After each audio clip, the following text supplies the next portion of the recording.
அடேயப்பா, நம்ம நடிகை தேவதர்ஷினி பற்றி உங்களுக்கு ஒரு சூப்பர் விஷயம் தெரியுமா? கிட்டத்தட்ட 30 வருஷமா தமிழ் சினிமா சீரியல்னு நடிச்சிட்டு வராங்க.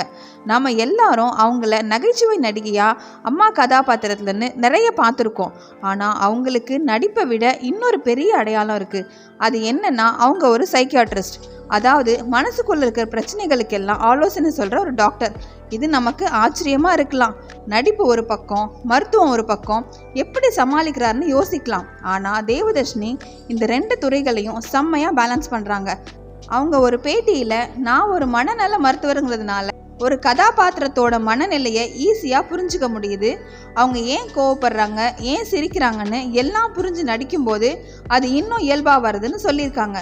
அதே மாதிரி நடிப்பு மூலமாக பலதரப்பட்ட மக்களோட வாழ்க்கையை பார்த்த அனுபவம் அவங்களுக்கு மனநல மருத்துவ பணியிலும் உதவுதான். ஒருத்தரோட பிரச்சனையை இன்னும் ஆழமாக புரிஞ்சுக்க அவங்களுக்கு இது உதவியாக இருக்குன்னு சொல்கிறாங்க.